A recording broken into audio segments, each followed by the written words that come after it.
Alrighty then, mic check, mic check. Welcome aboard, ladies and gentlemen, boys and girls. It is Mentorship Monday. How is everybody doing here tonight? I am about to open up the microphones. It is an exciting time to be alive. We are getting down with some algorithmic trading. Welcome aboard. If it's your first time with us, you have been missing out. Make sure you are following us over here on our social media, especially here on Instagram. A lot of fun in the back end of things. And of course, here, if you want to learn how to earn, links down in the description down below. And of course, if you want to hang out with us here tonight on the microphone, you are going to want to click on over there in the Discord channel chat, and on the left-hand side, you make sure that I am over here in the live video mini jams test.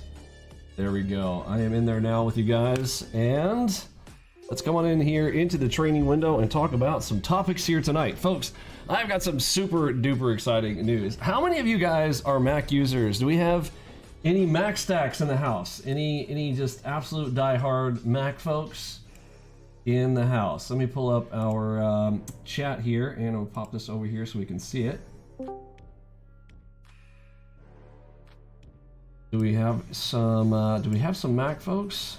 Dr. Mahmoud, welcome aboard, sir. All right, so the question has been for a long time, Vinny, can Algobox work on Mac? Well, Curtis, what's our answer been in the past? Let's give it to him straight.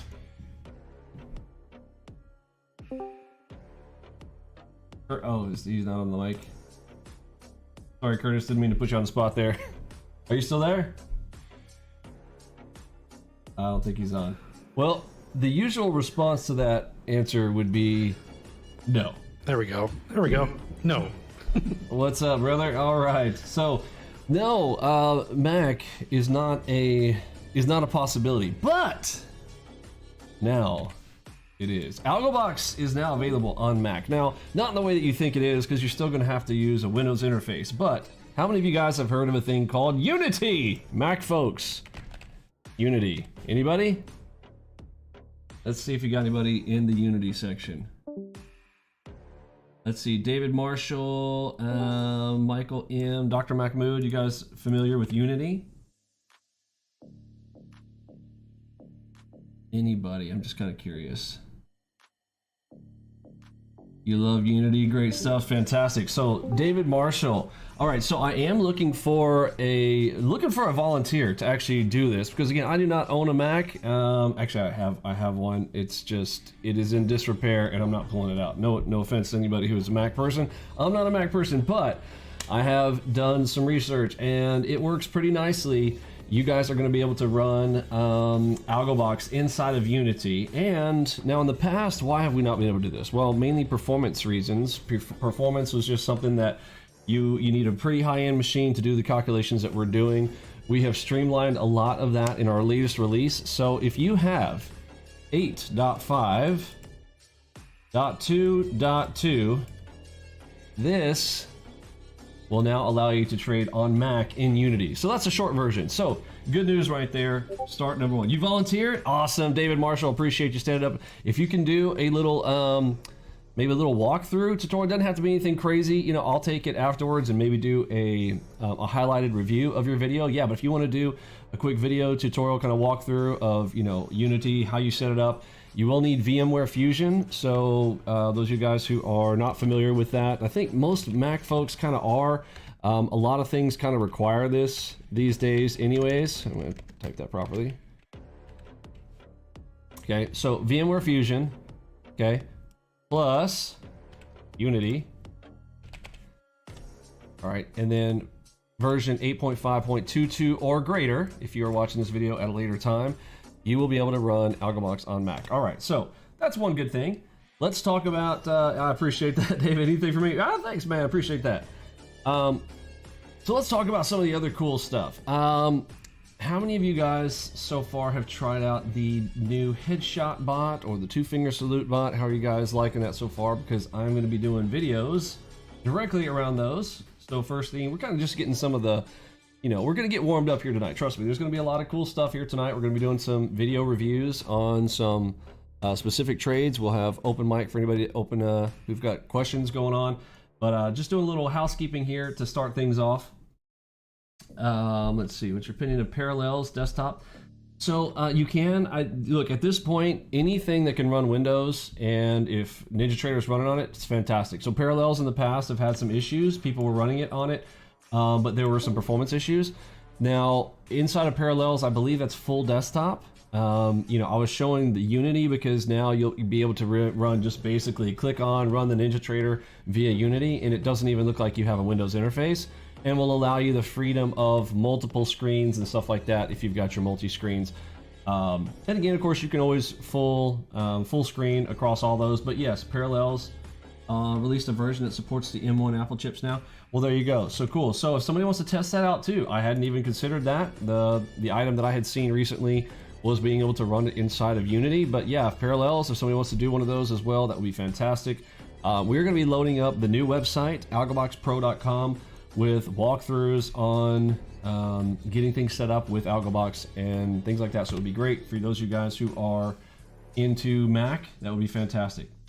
Bootcamp, yeah, you know what, if you guys like, so I know there's a lot of things, and this is the thing, I don't want to necessarily support all, okay, so I am open to this. I'm going to open it up to, again, I never pretend to be something that I'm not, and I am not a Mac expert, okay, so I would like you guys, you Mac experts, to kind of put your heads together. Maybe we'll create a Mac room over on the left here for a short period of time, and you guys kind of put your heads together, try out the different types, you know, debate it out, argue it out to find the best, because at the end of the day, what we're looking for is, and now how do I define best? Because sometimes it's not best, right? Because sometimes it might be balance of cost versus performance and things of that sort. But you know, figure it out. Figure out what you think is the best. At the end, I'd like to hear the discussions around that, what you guys come up with for how and what we want to support. Because I don't want to support everything out there under the sun. I definitely don't want to have to require a whole bunch more support desk and things of that sort. So whichever one you guys decide on, I was going to go down the Unity path. If you guys want to go down a different one, you guys figure it out, you know, something else, then fantastic. We will try to do that and support that as we go forward in the new website. It was pretty laggy with all 4 instruments on Parallels. Yeah, so I'd like to try it again now that we've got the latest version. Definitely had more success with Boot Camp. Basically run a Windows machine on Mac hardware. It worked fine. Yeah, something, you know, getting closest to the hardware is probably best. But yeah, figure out what works best for folks, and then we will see if that's something that we want to support, or if some folks want to get together and have like their own you know, side room with Mac stuff and supporting Mac. That would be fine as well, because we probably are not going to be pros at Mac to start off. I know I am not a pro Mac person. Curtis, are you much into Mac? I don't think you're much of a Mac guy either, are you? Unfortunately, I do have a lot of experience in it. Okay, fantastic. Well then, good stuff. I don't want to put you on the spot there for it, but you know, I don't want to support all of people's desktop type of stuff and things of that sort. But you know, Algobox out of the gate will work, because NinjaTrader will work on those, and we'll talk about some of that. So let's get into some other topics. So let me come into the Ask Me Any Questions section. I'm gonna open mic here. If anybody's got any questions they want to start off with, or anything you guys want to see me go over tonight, come on the microphone and ask away while I am pulling up some Ask Me Any Questions section.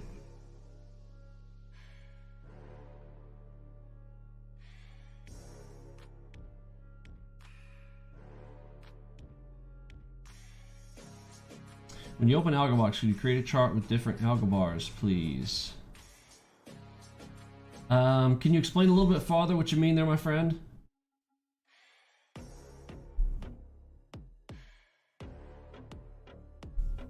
What's up, Ace? I think what he means is the value. The 1 algos, 2 algos, 3 algos.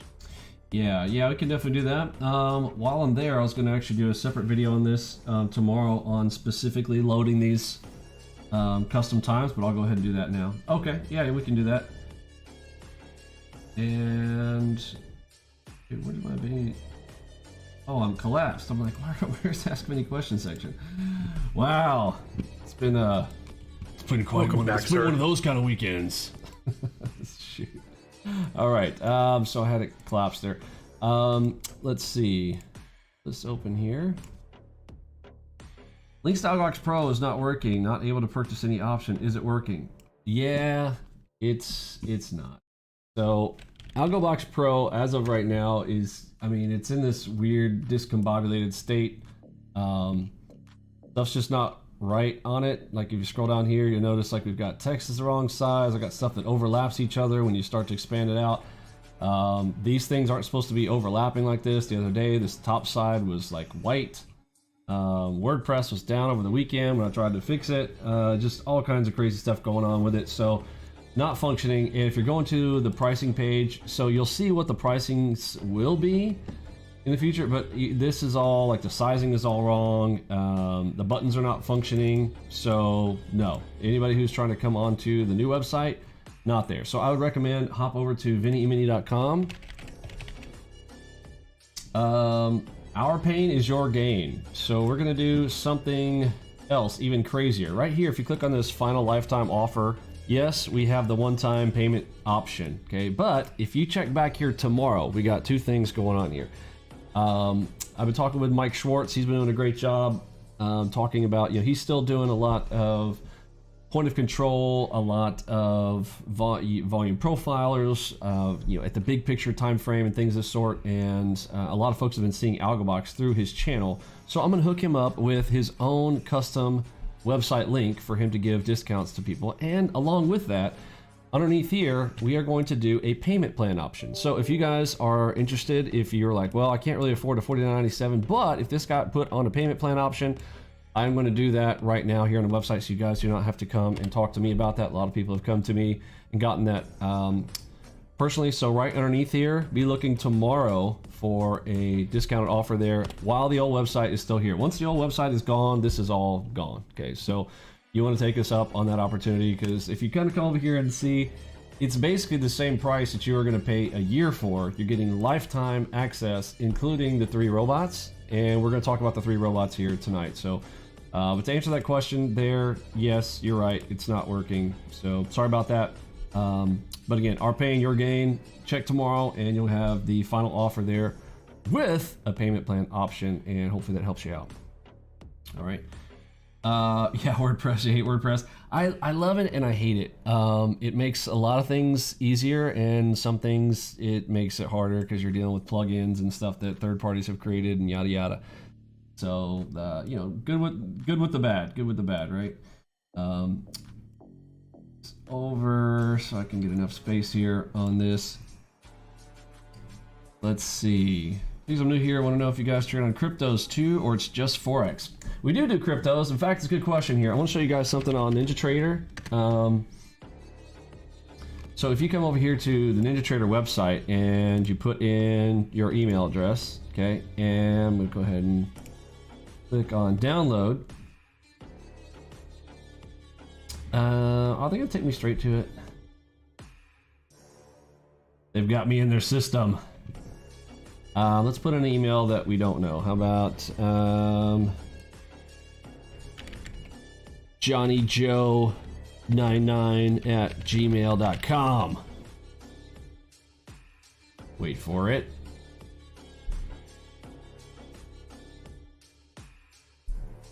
All right, so they have a really cool interface now.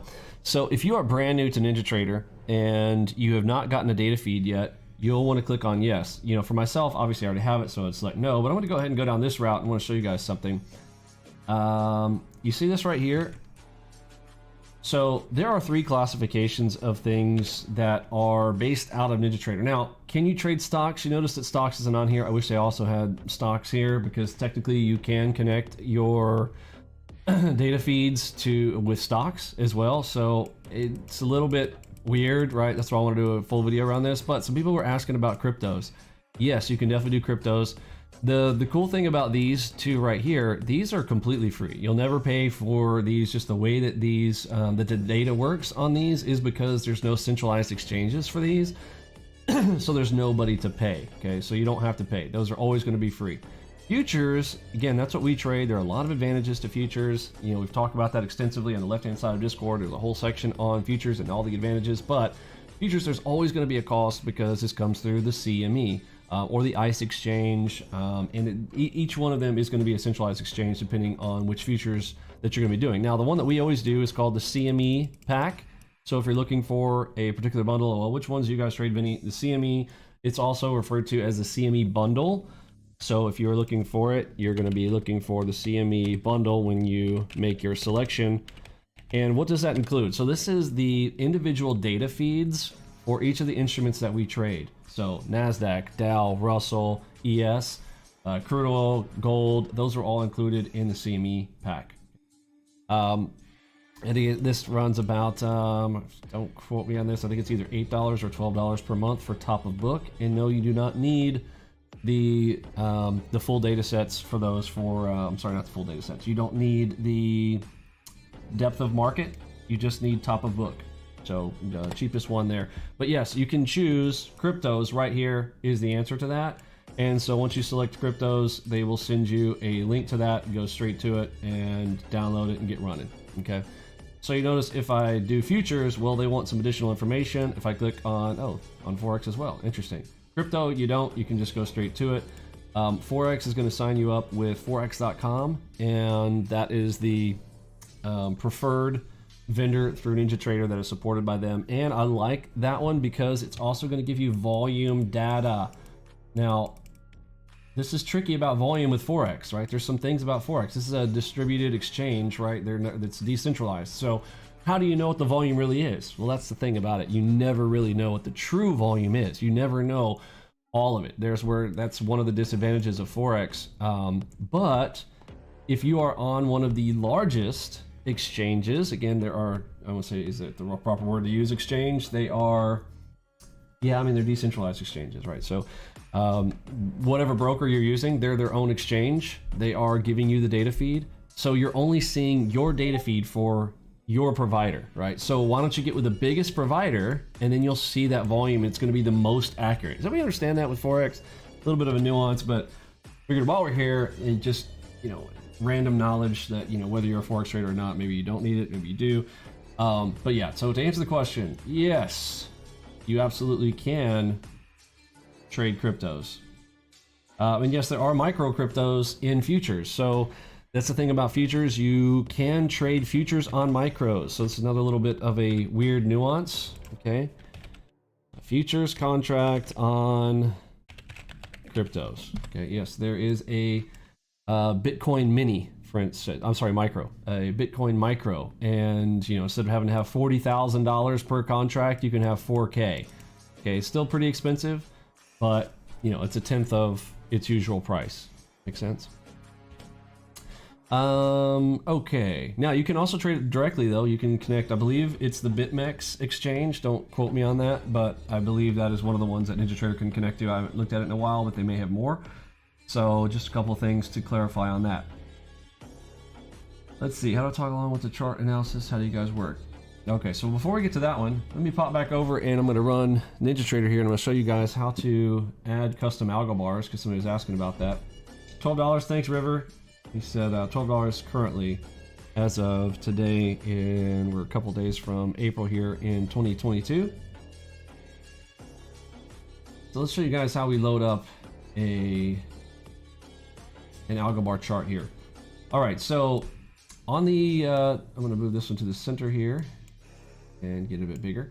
So this is one of my main entry chart. This one has the most, let's see, can I close everything else? Just go full screen here. There we go. All right, that way we're eliminating confusion.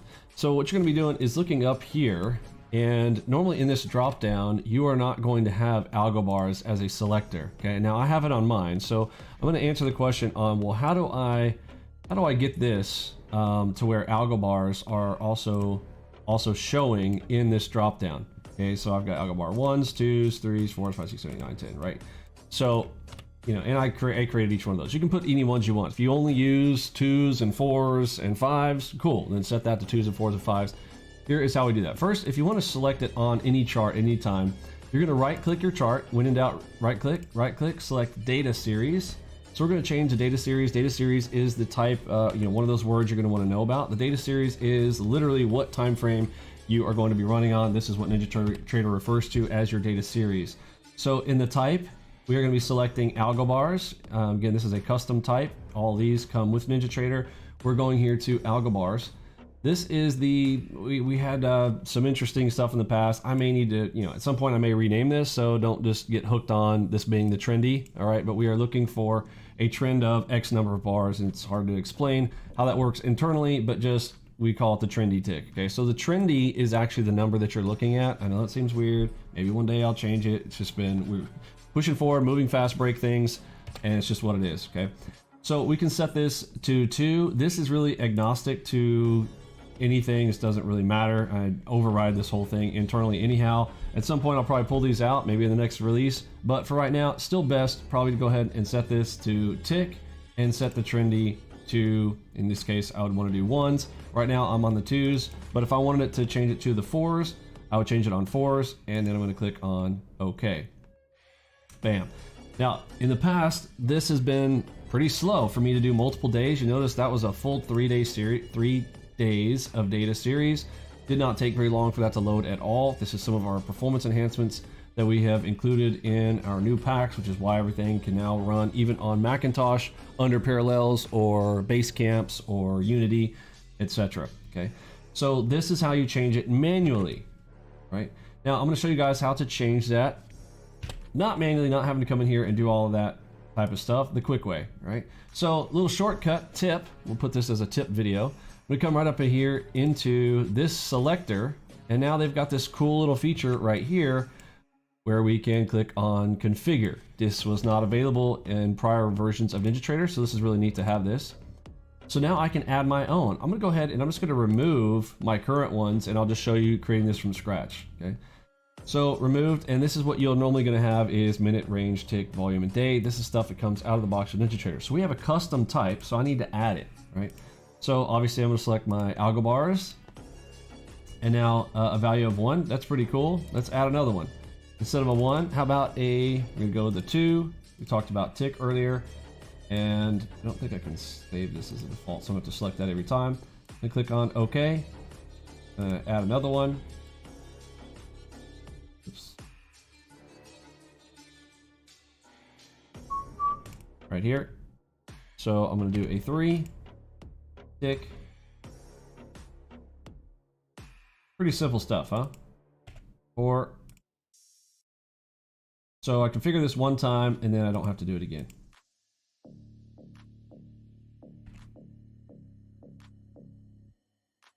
You can also edit because I flipped on that one.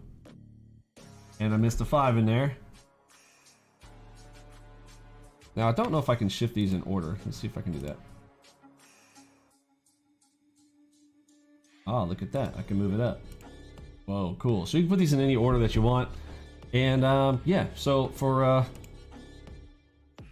I need to get these up to 8, so I'm just gonna go ahead and do it right here while we're here. You guys don't mind me.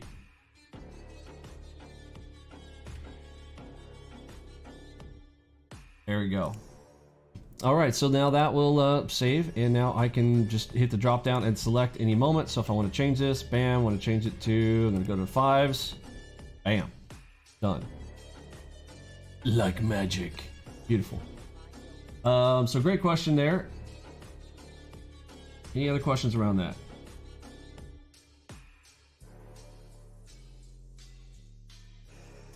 Thank you, Curtis. FTX BitMix. Oh, is it BitMix or BitMEX? And Coinbase. It's BitMEX. I typed it wrong. Okay, MEX. I just want to make sure. MEX. Sometimes I'm wrong about this stuff. Very cool. All right, BitMEX. There we go. And FTX and Coinbase. Wow, they got Coinbase too? I mean, well, everybody knows Coinbase. So good stuff. So that's how you would connect it with NinjaTrader. And yes, Curtis, you got a link for us to, actually I got one right here. Look at this, folks. What is this right here? ¿Qué es eso? ¿Qué pasó? So to clarify a little bit, Coinbase is actually already integrated into NinjaTrader 8. All you have to do is go in and set it up like a data connection, and it doesn't require any login. Yeah, oh, very cool. So that's the thing about data feeds there. So with Bitcoin, any of the cryptos, they are a free data feed, and so is Forex. The only one that you pay for, just to clarify for everybody, is going to be futures. Yes, you do need to pay monthly for futures. However, you can get a free data feed. They've got 2-week free trials. of data through NinjaTrader, and it doesn't give you all the instruments. A lot of people are always asking like, hey Vinny, I got the 2-week free trial, but how come I can't get RTY, the Russell, one you're always talking about? No, yeah, Russell does not, it's not included in the free bundle pack, so maybe that helps some people and saves some tech support questions. But look at this up here. So this is Bitcoin over USD. So there is your Bitcoin over USD, and let's take a peek. Oh, look at that move off of that. Oh, it's so beautiful. Oh, yeah. Folks, our system is boss. That's all I got to say. All right. Can we do Bitcoin? Yes, we can. Can we do Forex? Yes, we can. Is there anything we can't do? Well, maybe. We're not dealing with options, at least not for now. We might get into the competition space just a little bit because I hear Day Trader Paradise is a complete fucking dumbass. And so, you know what? Just to fuck with that guy, I will probably go out there and do an options version. Because honestly, I just can't fucking stand the guy. You know why? Because see, people that backstab people and turn around and go off and do crazy ass shit behind your back and whatnot, I don't know how you guys feel about it, but I don't appreciate it. And you see, the thing is I really live by that notion that says the only thing necessary for evil to triumph is for good men to stand by and do nothing. So I have decided a long time ago that I will not be a good guy standing aside. I will go out there, and if you fuck shit up, I will beat your ass. All right? And I will be that guy. I have been assigned by the good Lord himself to come and deliver the message. You know what I'm saying? You know what I'm saying. Y'all are going to see a little bit of piece of that here soon because ironically, Day Trader Paradise is going to be launching on April 1st, April Fool's Day. Now I find that highly ironic, and that ICT is also coming back on April Fool's Day. So you got both fools coming back in at the same time. Fools, well, they're gonna get hit with some tool. You know what I'm saying? And that tool is gonna be me. All right. Coinbase has some same data trial and regular futures trial. So Captain Price again pointing out something. This is a little bit tricky. Make sure you understand there is a futures contract on that as well. This is like Forex, right? This is whenever you see two instruments, oftentimes these are divided by a slash, BTC on the left and USD, right? So they're comparing the two, literally exchanging the currency for one for the other, okay? Forex, this is free. However, a futures contract on this, not free. I should admit that. Anybody know what the data feed connection is for that? I haven't looked at that. You guys are pulling up numbers. Pull me up a number on the cost for the futures crypto data feed. I'm kind of curious of that one. Launch a Algobox coin with an NFT. Hey, that sounds fun. You know, it's always so funny to me, you know, how easy this stuff is. That's why I don't put any value on it. I'll be honest. Like I don't know why people put their money in these things anymore. Yes, we made a good run with crypto. I mean, we did. We you know, so when I ran it for over a year and a half, I invested a total of 50K. I set in to put a specific number. You guys know me and my 50K marker, right? I'm like 50K I put on my bots, 50K I'm putting in my personal accounts. 50K is just a thing I set. So I'll throw 50K at crypto, and on a 50K investment, I made $450,000.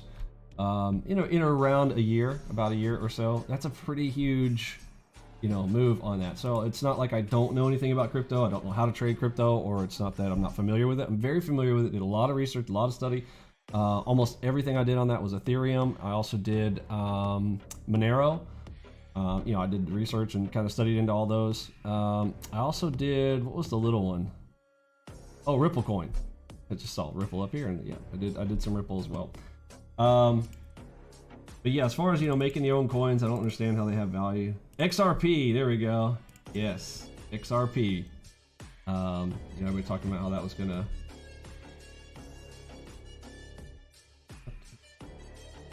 Battlefield since 20.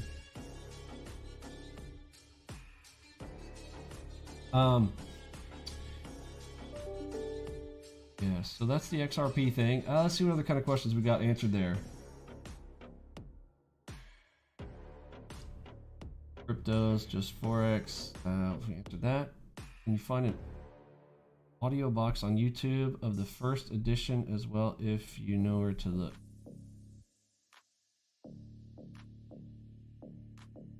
Oh, audiobook. I read Audiobox. He's talking about the Trade for a Living by Alexander Elder. Algobox, we can make a coin with utility. Like it does the turbo checkbox. Okay, deprecated feature. We ever asked what exactly does the turbo checkbox for the fib dot indicator change, or is it proprietary information? Seen it mentioned here and there, but no through explanation or perhaps there's video you mentioned. Okay, so this is now deprecated. Let's talk about this one. I think it's still in there. So if you go into your indicators and if you are in the Bell.Pro, you'll notice the checkbox for turbo. This is deprecated, doesn't function anymore, and don't worry about how or what it works with. Now it's just boss. All right. So turbo feature no longer necessary. Deprecated feature doesn't even do anything. And yeah, need to remove it in future versions. It's the templates we'd have to redeploy and stuff like that, so I just didn't want to mess with it. We'll get there. Hey, can someone remind me which book? Okay, Alexander Elder, Trade for a Living. Somebody asked that. Open that in a new tab. So if anybody is wanting to pick that one up, Trade for a Living. Looks like this one here, Dr. Alexander Elder. Off screen here for you. Move it. There we go. Looks like that one. And yeah, there's audiobooks and stuff like that as well on that one. The audio box, the one that I got, was sounded pretty cool. I like the guys. Got a good voice. I could listen to it for a while. I've talked with Larry Williams because I know him. Larry Williams, he's talking about ICT. Michael J. Hudson, the person who said that he's a scammer. I have never worked with him. He's using my name, etc. without my permission. Intellectual thief. Spelling thief. As though somebody thieved his spelling book. But it's all good. Larry Williams, everybody. Let's hear it for the Larry Williams. Oh, another scam. On ICT a scam, but hey, at least he knows. A whole video around that. Larry Williams. Everybody who thinks that Larry Williams made 11,300% in 1987, go look up the SEC filings and stuff and all of the lawsuits and legal suits around that whole thing. I mean, he may have made 11,000% in one account, but if you lose 100% in the other accounts to the tune of, so let's say that you have a total that you made $1 million in one account, and by the way, when you split all of your winners and put them into one account and you put all of your losers into other accounts, see, before the SEC and CFTC and all those guys came in to regulate the markets in 1987, you could do this kind of bullshit if you were a thieving scoundrel like Larry Williams. And when you lose $6 million in other people's accounts and your account as well, in one account, and it's like separating your winners from your losers, and you put all your losers in other accounts. You think that's okay? I'm going with I don't think so. And I don't want to say all losers because I don't want to say all of them, but it was according to the filings by the CFTC, SEC, and the folks that were suing them. The Robbins Cup was complicit in this, allowing this bullshit so that they could promote Larry Williams as though he had made this $1 million off of his small account and made 11,300%. But the same year he's lost. So, you know, I won the Robbins to the tune of that's a negative $5 mil, bro. I don't think that's called winning. Called bullshit. Pardon my French. All right. But let's see, what else did we put in here? What was this question? Question for the Algobox we raised. In day 20 of the small account challenge, Vinny goes short on YMDCDM as his first trade, but the double crosses are sitting on top of a PRZ. I thought that was to be avoided. Well, yeah, in general, it could be, yes. In the case, it could be a reversal instead of a DCM. Yes, could be, yes. Am I wrong? Were the other conditions? Yes, so you always look for other conditions. So smart, knowingly asking about other conditions. First trade, YM short, DCDM, MACV, shift, double king timing, red dot, higher. Yes. In fact, I think he looked for all of them. Powerful enough that Vinny decided in favor. Yes. So this is a great lesson here to talk about remember, you're always going to have something going against you. Okay, if you just always remember this.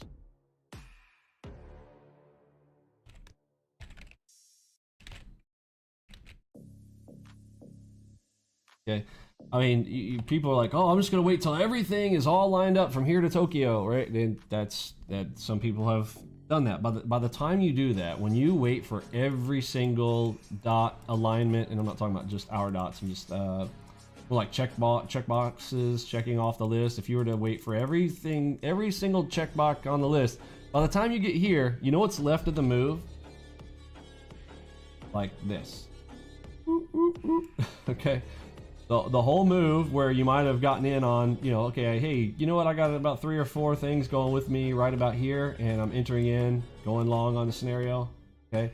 So boom, now you could have all of this potential, okay?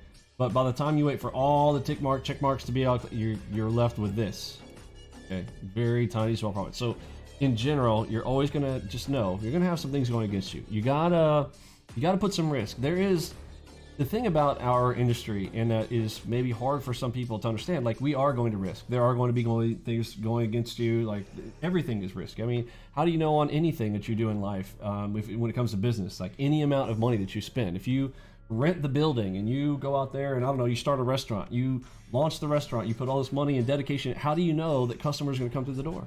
Right? How do you know there's not a COVID right around the corner and the government's going to lock everything down? Or I don't know, you open up a taco stand and all of a sudden, you know, I'm a Mexican Italian and I'm opening up a taco stand, and all of a sudden the, you know, liberal Nazi media decide to say, you know what, Vinny, you're not 51% Mexican, you're only 49% Mexican, so you can't open up a taco stand, so we're shutting you down. Yeah, I mean, there's risk in everything in life, right? And it's just, you have to take some risk, you know. So in our case scenario, you measure out, like, what are the odds of certain things going to occur, and you put some coin down. Okay? That's why you don't go all in on any one single position, because again, there are going to be things going against. So to answer the question in short and long, I guess the long version of that was, there's always going to be something going against you. It sounded like he was only mentioning in that video he's talking about in day 20. If anybody wants to go watch the small account challenge day 20 of that one, he said, I went ahead and took the double cross double move, even though it was inside of a PRZ. Kind of hard to see in that screenshot, but he said, yeah, he said there's a PRZ long right there. But it also, well, if I got in right there, it looks like I took a break of it anyways. So actually, so look, Noily, I didn't go back and watch the video, I apologize. But let's look at this. So if I entered in here, did I really take the double cross double move? Double cross double move, I should have entered in up here, right? So the PRZ ended right here, the green PRZ. And where are my entries? Under it, right? So this is a breaker too, right? A piercer. Look at my stops. Did I put my stop in the right place? Right above the crosses? Yep. Did I put my target out to the gold line? It looked like at this point, it doesn't look like I had drawn the gold line yet, so I didn't have a gold line that I could see right here. But hopefully, if I'm critiquing myself here, I hope that I drew the extension out so I would know where that was going to target. It looks like I had several things going with me. I see a T1, T2 down here, which means I also had a J hook. I didn't see that in your list. Do you see those two things right there? That's a target 1, target 2 on a J hook. So it looks to me, my friend, like I had a J hook. Yep, there's the J hook curve. I got the J hook with me. I got T1, T2, T3 down below. I've got PRZs targeting here. I've got double cross. So I've got red dots behind me. I got double red dots behind me. It does look like the higher time frame as well. We had the red dot up top there, and MACV is red, right? And it's even more red if I get myself out of the way. Look, solid red for the majority of this part and component. So looking pretty good. And look at the algo matrix, right? So lots of things going with me. So the slight thing that was going against me, but interestingly enough, this is almost one of those scenarios where even here, I almost had all the check marks going off here because I even really did not have the PRC going against me, because looks like I loaded the boat after the crack. That one. So I gotta say, I gotta just take me a moment here. Hold on, I'm gonna gonna pat myself on my own back right there, Vinny. You darn did a good job right there on that trade there, boy. I tell you what, it seems like you did the right things on that one. I'll tell you what. All right. Yeah, so that one answers that. And let's see. Last night's March 22nd, you asked for additional suggestions for the task list you presented. I have 3. First, a single doc or a set of Discord room docs that defines all the different drawing objects that appear on a Algobox chart. Defines all the different drawing objects. Okay. Second, I think NT8 has a mouse hover custom indicator tooltip. It looks like it's just a user hack, not an NT8 option. Okay. How hard it would be to search the shortcuts are going to lead the horizontal lines? Okay. Or add the NT8 custom indicator for this so we write our own labels.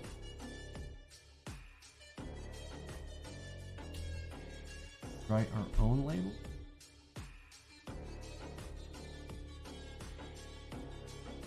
You can write your own label on any horizontal. So right click on any horizontal and maybe not the ones that we create.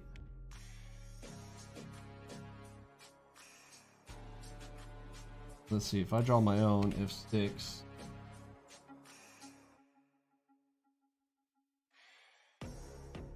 Tag. Yeah, but no label. Okay, I see what you're saying. So on the indicator, you're asking, can you put, I don't understand the necessity for this. I don't know. I feel like I'm going down the rabbit hole here. Anybody see what benefit this is? Maybe I'm missing the benefit.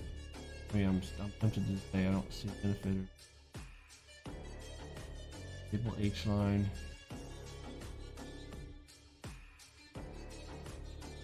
So you want your own. You don't want the number. You want like what time frame it came from.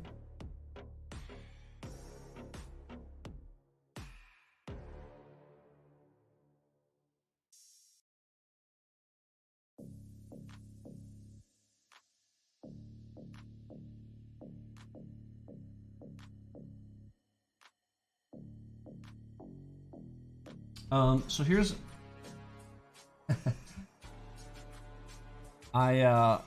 here's the way I do it. So high time frames, I think I showed this in one of the videos, but I'm gonna do full videos on these types of things too. So you notice that I've got different thicknesses and different colors. So again, I'm more of a color code guy, right? I already gonna know based on thickness and color what they're coming from. So big fat thick one I know is coming from the 89, right? Look at that beast right there. Okay. So that one coming over there, I'm gonna see that on lower time frames. We showed that one evening how, you know, one of those, we came down, we tapped it, touched it twice, and just huge lift off right on it. This one's a thinner one, so I know it's coming from a lower time frame. And then this light gray is the lowest time frame. So I got them color coded. So but you want it labeled on top of the color coding? I'll be honest, it seems exorbitant. And you can change your style too. So you can do solid lines, you can do a solid versus dashed, you can do dots and ditch. So I guess that's there. I'm trying to think of what would be. I mean, it could. We could do text next to it. Let me think on that one.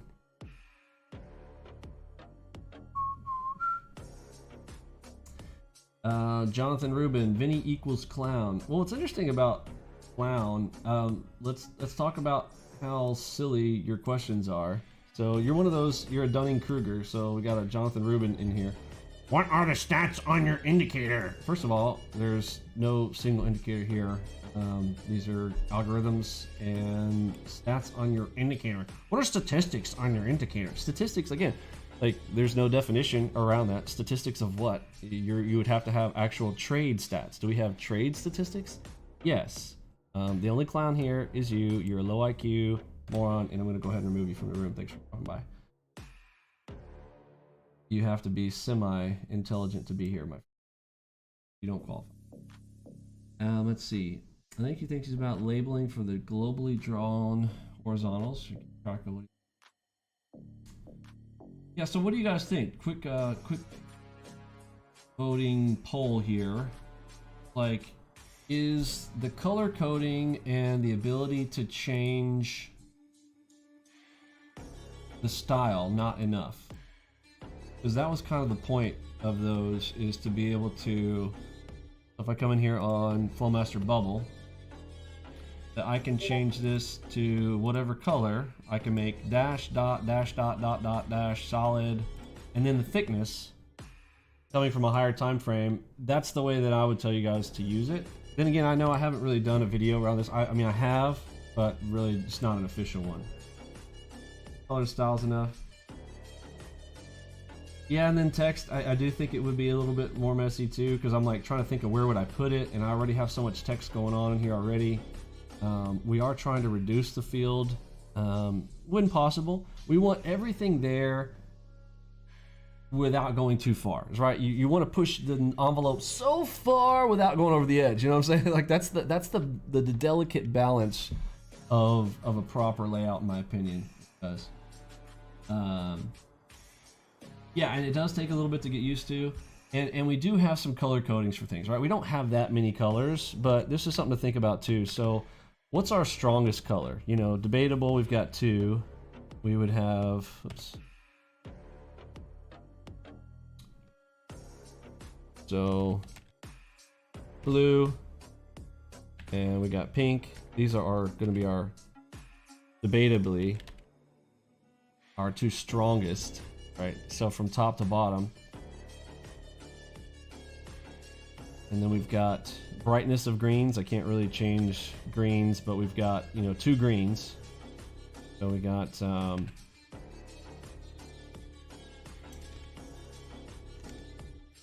top to bottom. So we got bright green. And then we got dark, which I can't really do a dark here. You know what I'm saying? But, and then red, same thing. We've got bright and dark. So my idea is that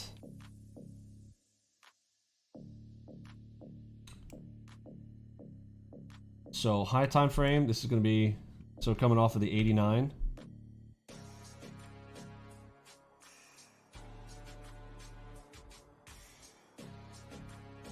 Let me think here. Yeah, and pick either one because they're horizontals. They're not telling you, they're not giving you directional. However, on deltas they are. So delta actually has a direction. Okay, so if you're doing delta horizontals, it just depends, right? We'll play with it. We'll do a whole video around it. But yeah, I appreciate the thought around it. But yeah, I think we're covered on the type and the colors. We'll work with it, and if we feel we want to drop some text on it, then we can do that. Let's see.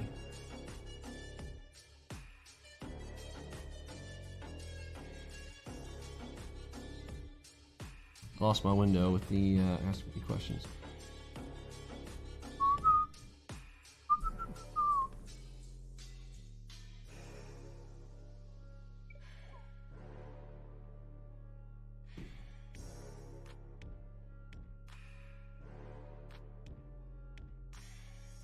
Okay. Oh, and then his last one, third, a shark audible alert. Okay. I could see that being cool. Shark audible. Okay, I got two things with the shark audible that we might want to add. So audible, I don't think that's a bad idea. We can audible on a shark. Should we also audible on a diamond then, since those are the two harmonic types that we have a specific set of strategies around? I mean, technically there is, I mean, there's a sound, it just is not a specific one to shark, right? But yeah, like a shark and a diamond sound, maybe. And then, so here's my question. here was what I think I wanted to do was, so I find myself oftentimes, like, I'll see a PRZ. Let's find an example of one. We'll use one of our features. Let me show you guys this. So if we go into your settings on a harmonic, and we've got limits on how far back we go. So let's see, 100, count up. So let's say that I want to go back to 5,000. Load. Calculating. For it.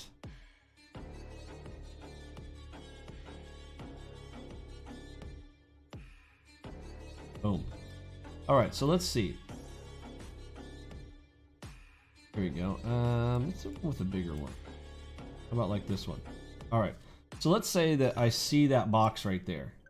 Okay. Now, all by itself, I'm seeing this. I see it formed. I'm zoomed. You know, my eyeballs are zoomed into this spot. Let me go even farther. Okay. Here we go. Like this scenario. Okay.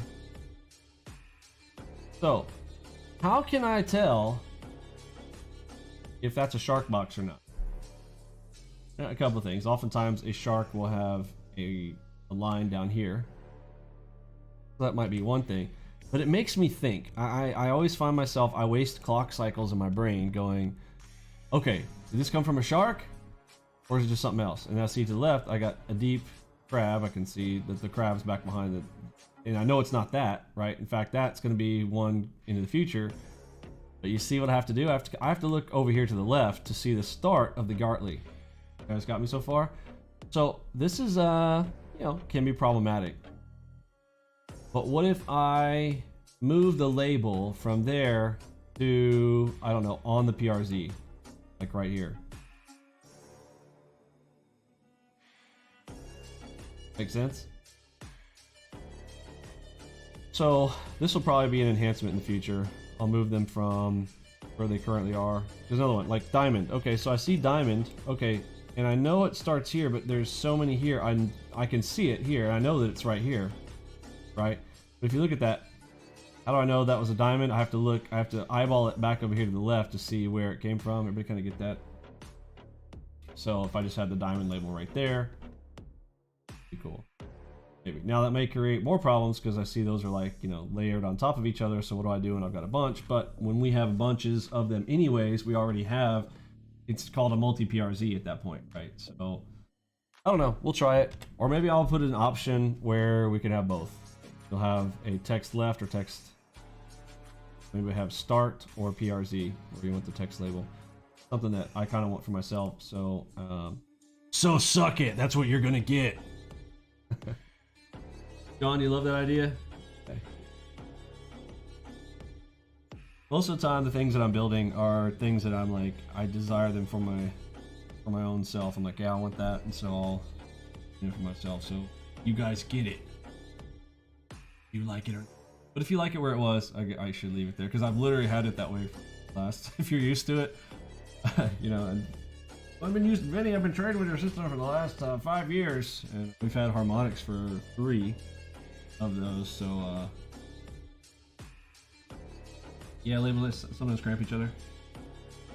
Yeah, I mean, yeah, I'm less concerned with that. I know I've heard people say that before. Like, this doesn't so much bother me. Like, I don't mind that they're like, I can get it. Like, that's the start of some things, but the question is where do they land? Because what we want to know sometimes is something like a shark, for instance, shows up right now. Like this one right here, right? Like, I can tell that's a shark because it's got a line at the back, and I can kind of see that one off to the left. So this one's kind of easy. I know that I've got some shark action going here. But right there, I can see that. So we'll have the shark action and all that kind of whatnot. And yeah, the audio thing, I don't think that's a bad idea. Maybe we can have well, we'll have it flexible, obviously, but you could get a I'm picturing having like a dun it dun it dun it dun it dun it dun it dun it dun it dun it.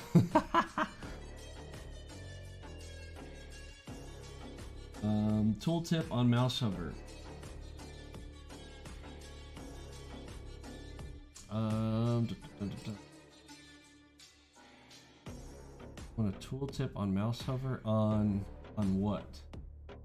So the problem with tooltip mouse overs and hover overs is that, so while you're in the middle of trading, like imagine I came to this spot right here, okay, and I'm trying to move a stop or a target. Okay, and all of a sudden, I mean, my mouse has hover overs on. All of a sudden, I'm getting a little square here, and a little square here, and a little square here. I mean, like basically, it's pop, pop, pop, pop. It's all over the place, and it's blocking your view. Right. So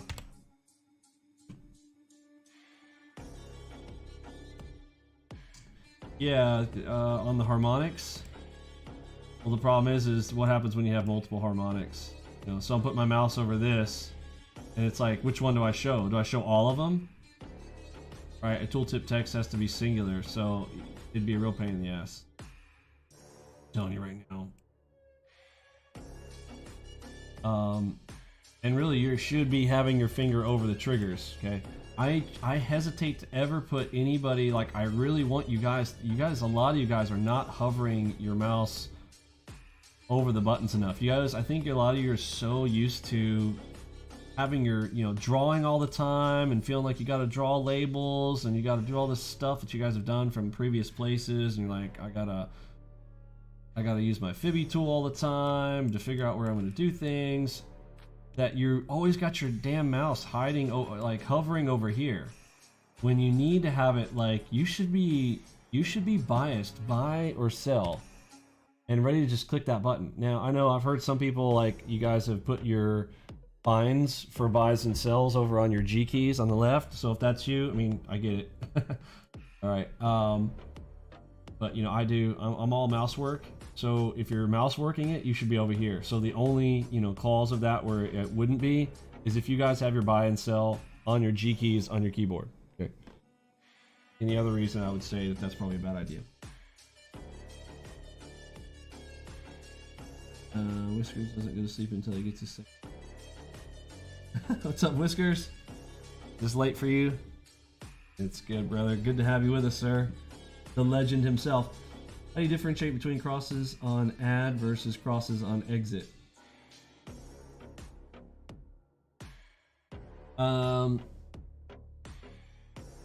So in general, here's the beautiful flexibility of the system, right? A lot of that part is engagement.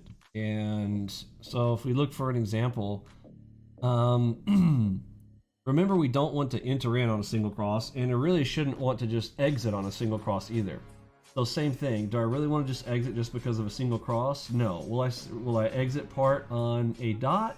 Yes. Okay, now I know that's weird because it's like, well, hold on, the red dot, well, red dot is directional, a cross is not. Okay. But if a cross lands on a timing line, okay, I am oftentimes completing timing lines, or I will run one up to a timing line and then exit on a timing line. How do I do an example of that without showing one? If you guys have seen my small account challenge, you'll see me do this a lot. So, like, let's say I entered in here if there was some other reason. I don't want to enter on just a dot, but let's say that there was a, can I see anything else that would have given me that dot? I mean, it's basically, it's going to be a one tick wonder because we're going to come over here to the left. So if I was going to one tick wonder this plus a dot, let's just say that I'm doing, because it broke one tick, okay? So I'm doing a WTW here, okay, or OTW, one tick wonder plus a green dot, okay? So I'm in long. Okay, so am I going to exit on a cross? The question is, do I exit on a cross? Would I exit on this one? Yeah, probably. But before I enter in on this is not a big deal on this, but oftentimes I'm going to run that until I get up to a timing line. And you can see almost repetitively, you will see turning points at timing lines all the time, right? So if I'm running through a series, I got small, medium, large, and then I'm running up to a king. I'm going to play that until I hit the king turn, and then as soon as I see that and I touch the line, you'll see me a lot of times I'll close out there versus closing out on a cross. And you can see even in this scenario which one would be better to close out on. Still better to close out on the timing line of the king than it would have been on a cross. Are you referring to one that you specifically saw me take one of those?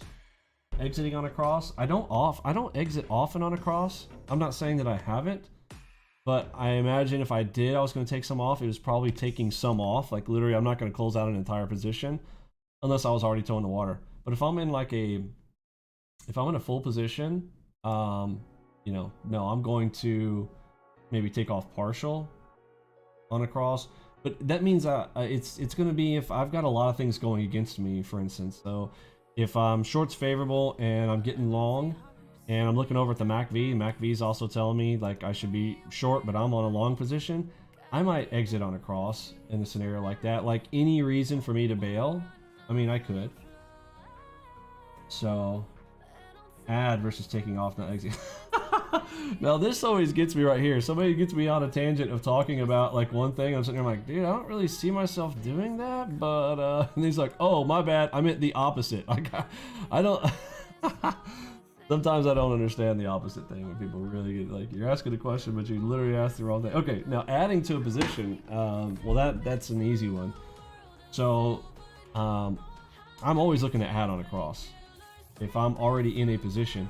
So if I'm in a position, we're going my direction, that's where I'm saying like, I don't often exit on a cross. So when you ask me that, I mean, I know I've pulled some off on those. That's what I thought you were talking about. But adding, this is an easy question then. So if I'm entering in on any kind of dot entry, so let's say we're in a HMD long, okay, so I'm in positions, working my direction, and we start to come in right here, and then boom, I get a cross. Let me get better here and make it draw. Boom, I get a cross right here. Okay, am I going to add? I'm going to try to, absolutely. So I'm going to be adding here, usually a +1 or +2, okay, but this is one of my +1 opportunities, okay. So am I going to add there? Yes. You know, now if it breaks that cross, now I've got to start to think about an exit. Okay? So oftentimes if I see a cross, I'm going to add hopefully somewhere right in the center of that cross. Boom, as soon as it shows up, bam, I'm like, boom, boom, okay, cross, add. Right, a lot of you guys, you're hesitating. You guys overthink everything. You're like, well, let me think. Stop thinking, react. It's a video game. Remember, play like a video game. If you're trying to play like me, I play like a video game. I just see the cross, bam, press the button. So I'm adding. And you're like, well, but what if it goes down? So what? So what? You guys got to stop with your participation rewards, okay? Oh no, it comes down on me. Oh no, remember I entered in back here, okay? So are we back to my point of entry yet even? No. Is this gonna go straight down? Not usually, right? I still have my ultimate stop out. I can just close out the whole position if we come down here.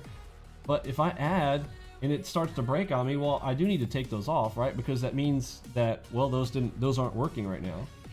So as the position comes back up here, right, I can take those back off. You gotta be flexible. I really need to teach you guys, like, think about this word. Maybe you need to put it on your wall. Okay, ultimate flexibility, but not with my rules, right? If it's a rule, then it's a rule. But everything else, be flexible, right? And also allow my teachings to take you, you know, where you want to go. Like, do I add on a cross? Yes. Right? But then you're like, but what do I do after that? Well, do like me, right? I'm looking to add to the position. If it works, to add to enhance my position and we keep going, fantastic. If we break out of it, cool, I can take part of that off again and then reduce my risk. Adding to risk and reducing risk is something, this is why you've got to get used to trading multiple contracts. Why I tell you, don't be farting around with 1 and 2 contract stuff, right? You need to have flexibility. It's like even poker players know this. The guy who's got the small chip stack, he doesn't have very many options. He wants to, the more chips you have, the more flexibility you have with your positioning and your sizing, and that's how you really win the game. Is positioning. Now in that game, now our game, do you have to position? No. Does it help though? Yes, absolutely. Right. So any other things on that? Adding to a position on a cross versus entering. Okay. Do I enter in on a cross? So I think this should be self-explanatory. So I got a cross right here. What's the name of this strategy? Curtis, what's the name of a single cross strategy?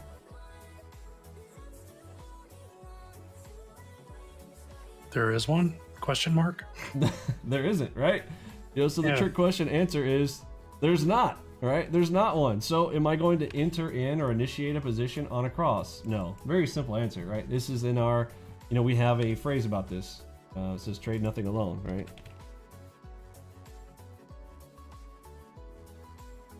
Now there are some exceptions to that, actual strategies, right? Like two finger salute. Two finger salute, is that alone? Can you take it by itself? Yes. But doesn't it have some other criteria? Yes. So even that's really not by itself. Okay, so two finger salute. Is it inside the ropes? Then we're looking for kind of reversals most of the time, right? Am I way far away from the ropes and we get one back in the direction of the ropes? Those types of things. So trade nothing alone. So what I take across, the answer, the long answer that I gave here on this, he asked, what is the difference between entering in on a cross versus adding on a cross? Well, first of all, his first assumption, I hope he goes back and watches my videos or pays more attention. I don't ever take an entry just on a cross. The cross has to be in combination with something else. Double cross, double moves, PRZ cross, headshot. These are strategies. We trade strategies, not signals. So boom, though we get one here, can I add on this? Yes. So that's the difference. The difference is, can I add on a single cross? Yes. Am I going to sweat it and take it off if it breaks? Yes. Right. Now again, does it mean every time I am? No. If I see this like in a J-hook is why I tell people all the time, be careful as a new person starting out with J-hook. J-hook has some nuance to it. Okay, I might see this and then we keep going. So on one of these types of scenarios, if I added into this one, would I necessarily bail off of my two? Let's say I did a +2 here to add to my contracts a +2. So let's say I entered in on this trade first. I started in on a 2, and then I added 2 right here. So I'm at a 4 contract trade. Now, any other type of trade that's not a J-hook, like I'm going to remove those if it goes against me. Okay, +2, -2, cool. And I'm trying to get it close back in here. If it gives me a little oomph back in my direction. I've got a video where I really emphasize this. What is it? This one right here. Oops. I emphasize this in one of the videos. Hopefully you guys should rack your brain and remember something. So let's go to an entry. I'm entered in at a level, but the trade goes against you. You're in on just whatever. Just imagine a line here for a moment. It doesn't matter. We're agnostic to the type right now.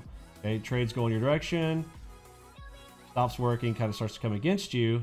Now, do I have to immediately bail if it was a dot? No. Can I? Yes.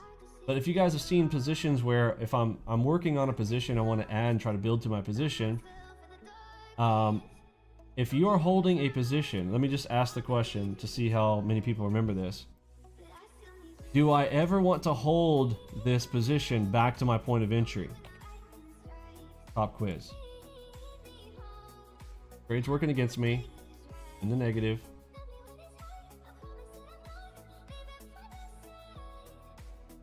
Do I want to hold this position all the way back up to my point of entry? A chat over there.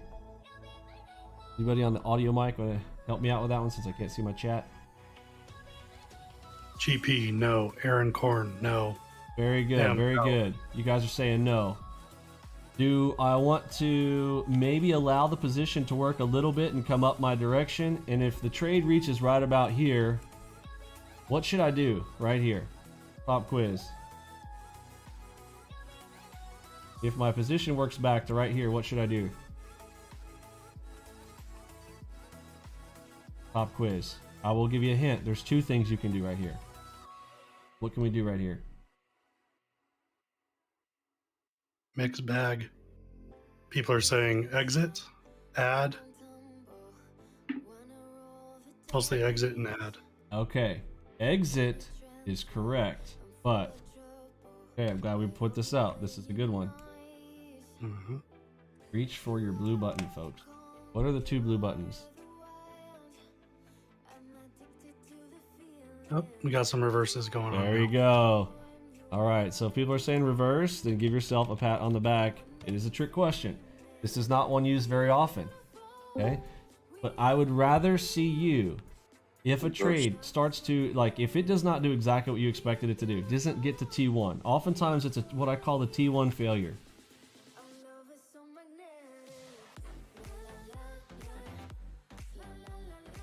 So if my target one is like right here, and I don't care what it is, if it's a dot, it's a, so let's say we're doing a green dot, and I'm gonna do a PRZ here because I can colors here. We are going long on this position. We don't get to T1. Thing starts to fail on me. Ah, shoot. Okay. Now we start to break out past this. Can I add down here? Another pop quiz question. Can I add down here? Can I add at these two spots?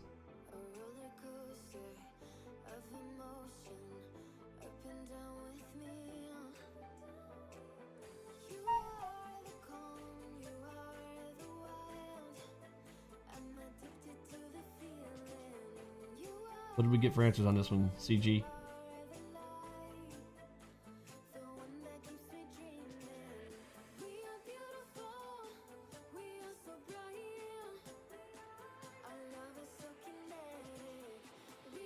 Sorry, Curtis, you're still yes, there? no, yes, no, add it, red fish, blue fish. Yes, perfect. Red fish, blue fish. That's right. Dr. Seuss. I can. You guys have seen me do this. Is what I do, right?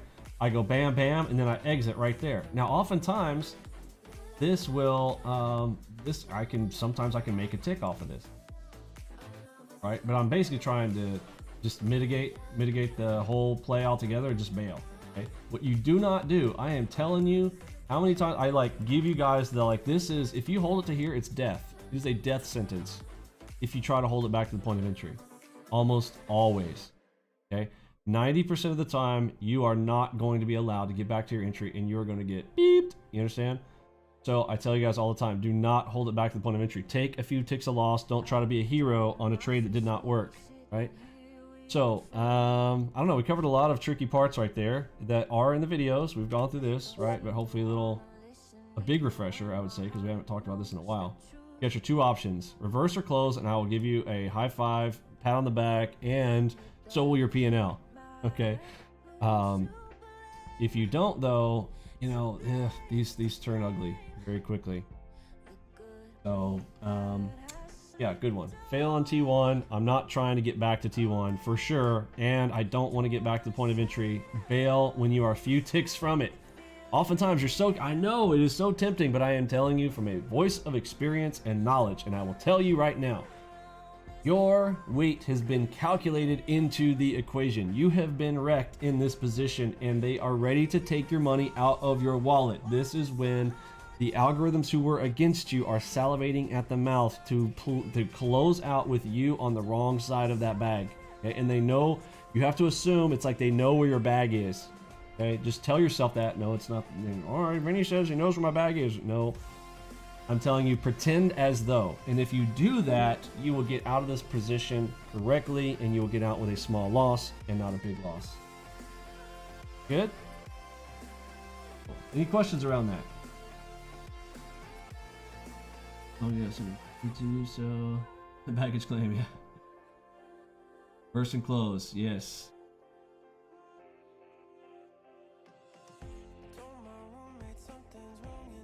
All right. Any other questions around that? Do let me know. Wouldn't you have your stop right below the entry and get stopped out? Let's answer that one real quick. So Darko said, wouldn't you have the stop right below the entry and get stopped out? So there are different types of players here. Okay, I've told you several ways for us to be able to take our stops. So it's a good question. Go back at our entry line here.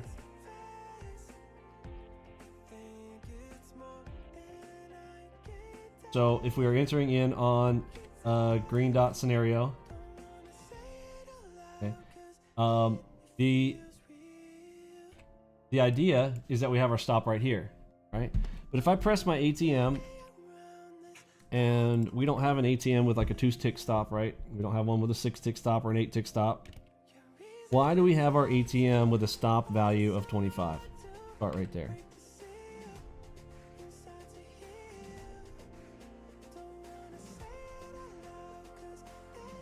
So why do we, let's see who can remember this. Why do we have our stop value at a stop value of 25?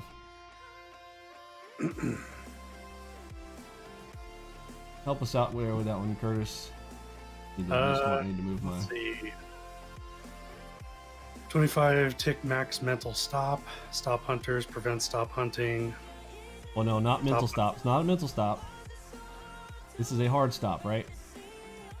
Yeah.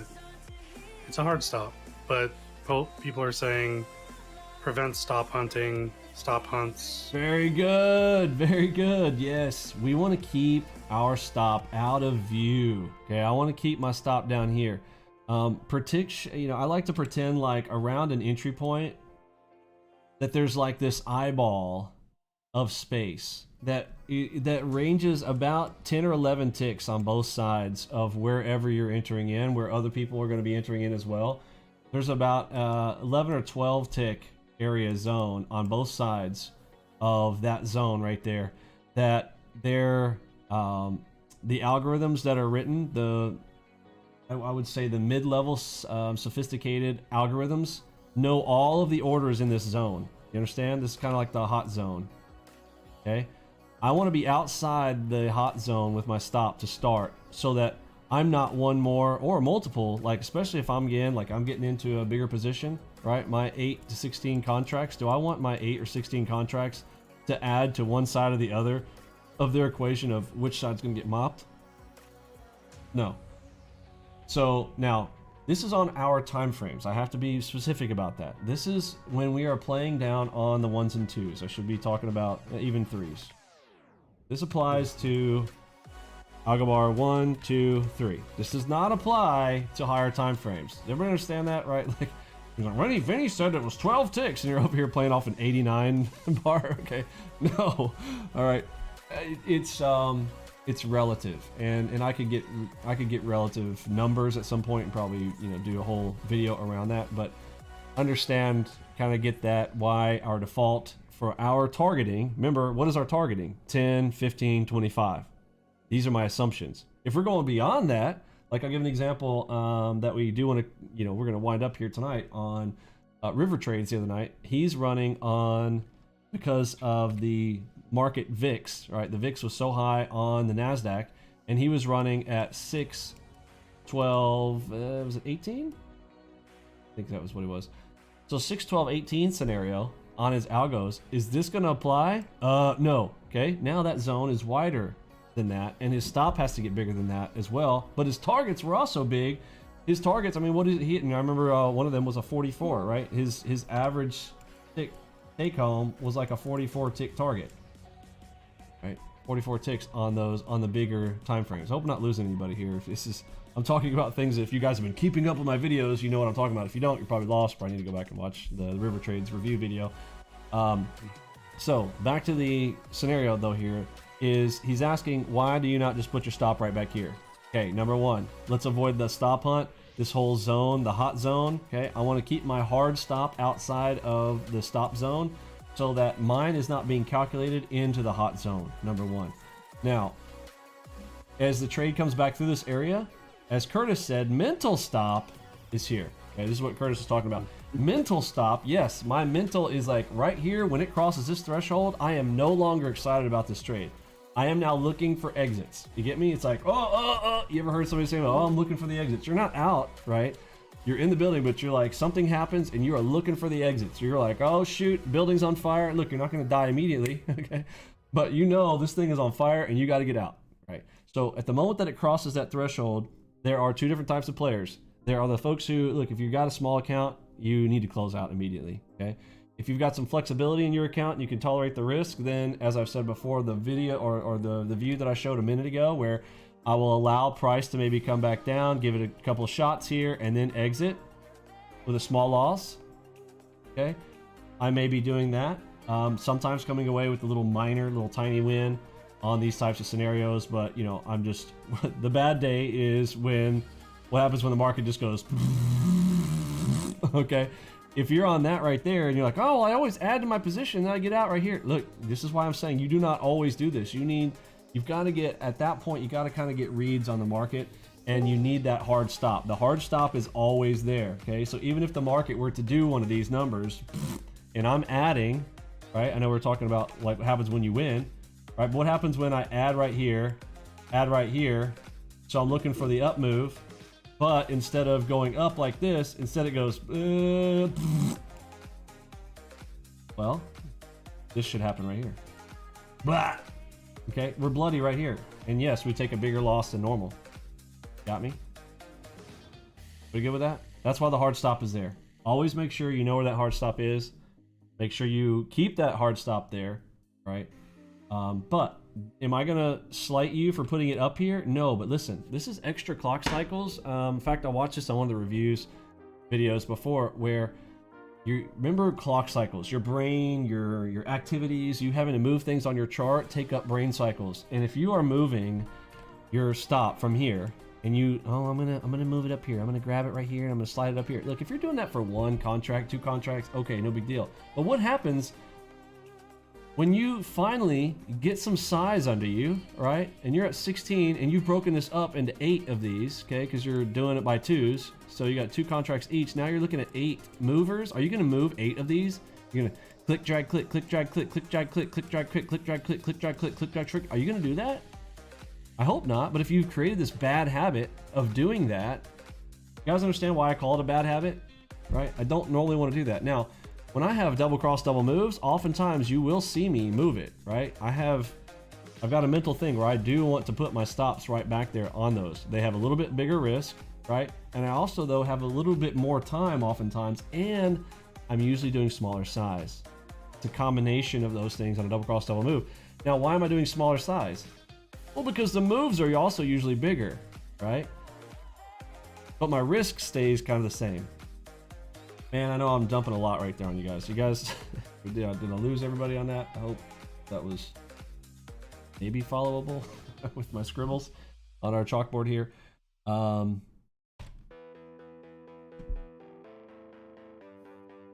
Made sense? Cool.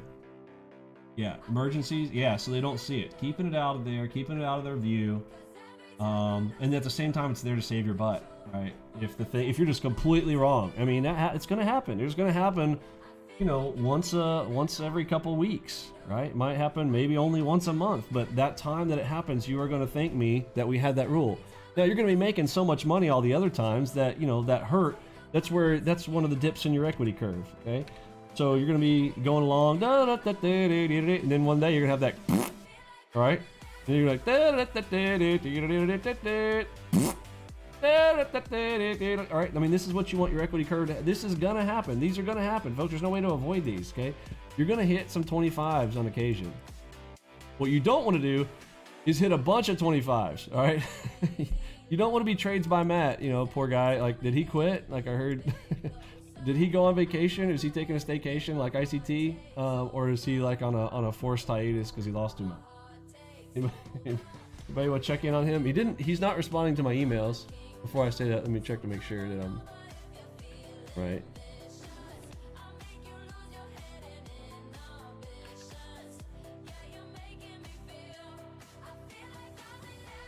Nope. So, you know, look, I want to show you guys, like, listen, I'm a nice guy.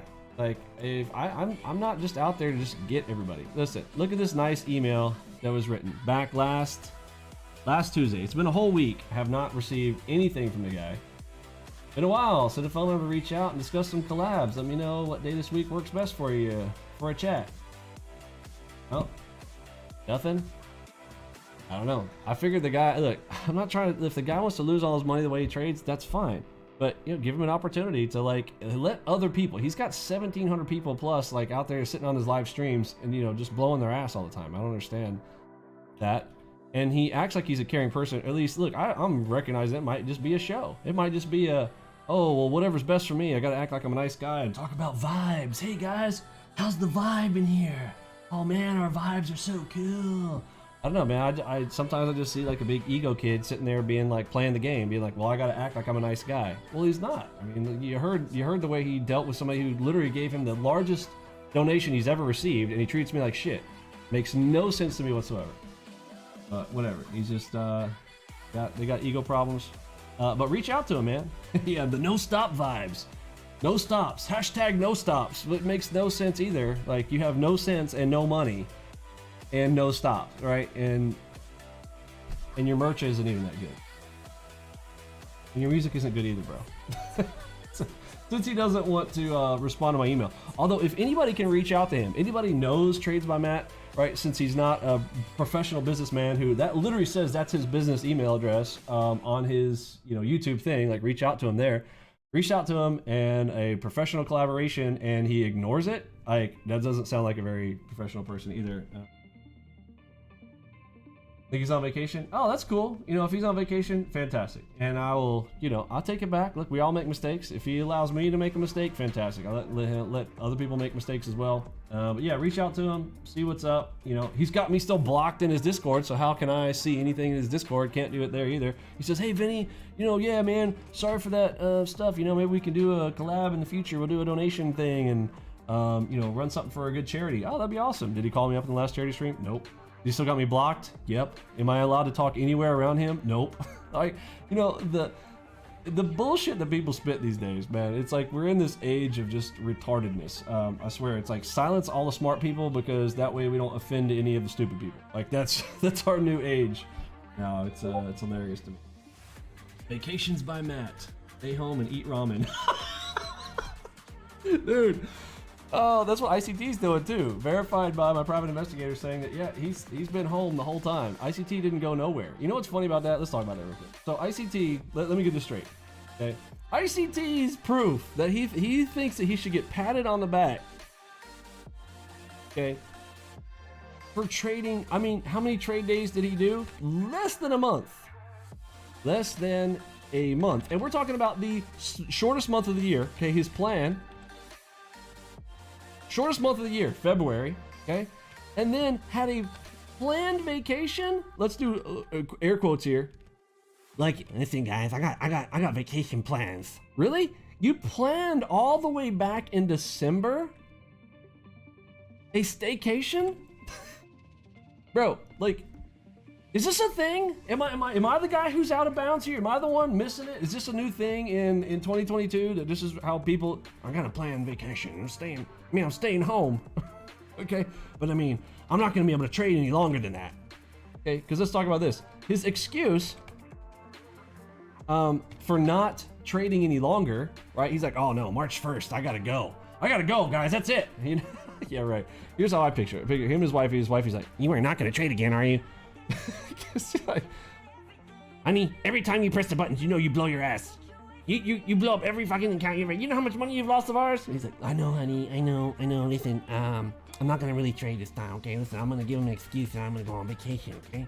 I'm only gonna trade for like the shortest month of the year. Well, it's gonna be a few days, Now, maybe if I take one of those drawdowns, maybe it'll just be one of those times when I just kind of wiggle my way out of it. You know what I'm saying? I'm not really gonna do a live stream. Well, honey, didn't you say that you were going to live stream for everybody? Yeah, but I just tell people shit, you know what I'm saying? Like, nobody really holds me up to that shit. The only person that holds me up to anything I ever do is Vinny, And, fuck that guy, he's got a ponytail, right? This is how these conversations go on. But his excuse to get out of trading for any longer than not even a month is, oh, I gotta plan vacation, guys. So I'm like, hey, maybe guys got real vacation. He's gonna leave his house, but I'm like, I think that's kind of stupid. Like, when people know where you live, you shouldn't tell people. Like, don't publicize when you're going on vacation. It's really stupid. I think it's just security-wise. I have to be minded because fucktards that have been, on my ass. But the excuse that I got a planned vacation and it ends up being a staycation, and then he says, oh yeah, I'm gonna be out till April 1st. How many things is he still posting on his YouTube channel? And then the other day he posted a video of, like, what kind of crazy ass video was this? Hold on, I gotta take a minute. I gotta take this minute. I wasn't planning on like going over here and doing this, but stuff that we're going to be addressing with the ICT saga. Right? What? Somebody tell me, what the hell is this? All right, here we go. Show me institutional order flow homework. Okay. First of all, are you smoking crack? Nothing about anything you do is institutional, bro. You lived in an apartment when you were claiming that you made 5.8 million, okay, and now you're living in a dog shit house and acting like you're some big dog. What fucking chart is this shit? So you zoomed in so we can see 5 bars. 1, 2, 3, 4, 5. Oh, my bad. 6 bars, bro. 6 bars. Wow. And what are these? Second bars? Are these seconds on NASDAQ, by the way? He can't trade Forex, even though he claimed that he is. He's over here trading NASDAQ like daddy. He's talking about me, right? Once he got this super sped up. Oh, did you draw that arrow? Folks, did y'all see that arrow indicator? Hold on, folks. Wait, I thought ICT was like, no. Oh, look at that arrow indicator. Bro, I thought ICT said he doesn't do indicators, bro. Well, what's the deal? Look at that indicator, though. Okay? I mean, obviously, you can obviously tell this is exactly what would happen in a clusterfuck like this, where you can't tell what time frame we're running, you can't see anything on the chart. But let's zoom into this section right here. Let's see how much valuable information we can get from this 60 seconds of greatness. Let's fast forward it, please, because this is the craziest ass shit you've ever seen. Ooh, look, here we go. Oh, let me zoom in and zoom out. Oh, wait, I can't show you anything to the left over here because you'd see how shitty the rest of my trades were all day. I better keep this closed. Oh shit. 5 bars, 6 bars at a time. Let's keep the left side of all of this blocked out so nobody can see it. Oh, super helpful, because I am the greatest teacher of all time. Ooh, look, guys. Look, it went up for me. Ooh, me guess be right today. Ooh, look at me so smart. Me teach you long time. Ho, ho, ho. Fucking farted. Woo. Let me guess, FVG, which is so hilarious. Throw an 8-period moving average on any one of those charts. An 8-period moving average is going to be better than this FVG bullshit. Hilarious. Oh yeah, and by the way, it's on TradingView. Isn't that even funnier? John Vick points out, good point. And it's on TradingView, right? He's on vacation, supposedly can't help himself and put out a 1-minute video of a zoom in on a TradingView. Well, and you know what's funny? That I overlooked it too myself, but his students are even dumber than I am. So if I didn't think about it, the guy's just a fucking, there's so much stuff messed up with this guy. He's like, oh, I'm on Thinkorswim. Oh, I'm on TradingView. Oh, look at me, I'm on TradingView, my paper trade account. Me love you, me teach you long time. For real. Oh my words. I'm gonna answer some more questions on our Ask Me Any Questions section. You're racking. When it comes to MACV, oh wait, hold on, I missed one. Can you explain how to use OBOS? Yes, okay, a whole video's coming on that one. Can't do that one here tonight. The new Delta horizontals, do you enable global horizontals for the wave or the MACV also? We answered that one the other night. In general, no, because it just gets too messy. I do it on the highest. I do it on the wave and the tide and wave only. Projecting down doesn't get you. That bigger plays are likely to come from inside and far away from the golden ropes. Wait, I feel like I covered these. Did we do these last time? Aha! You made it. From last week to today, I've answered all the questions. So we scroll to the bottom. Anybody else add some other, we had some ads. When a noob like me doesn't understand, see what algo ranges we use on BTC and micro ETH. Okay. When in doubt, everybody write this one down. When in doubt, 24 range. 24. It's divisible by a lot of numbers. We got 2s, 4s, 6, not an 8, but you got 12 in there. That's a good one. And if you're on something that's moving really, really fast, you can get crazy, like on Bitcoin, if those are getting absolutely nuts. All right, anywhere from 24 up to a 33. Okay, anywhere in this range is fine. I would kind of increment these by 2. So 24, 26, 28. 30. Now, a 33, why 33? 33 particularly, that is a fib number. So, or is it 34? Shoot, I'm sorry, it's 34. Hold on, now I gotta look up the fib sequences. Hold on. I didn't get taught by Tobias and Parsons. Hold on.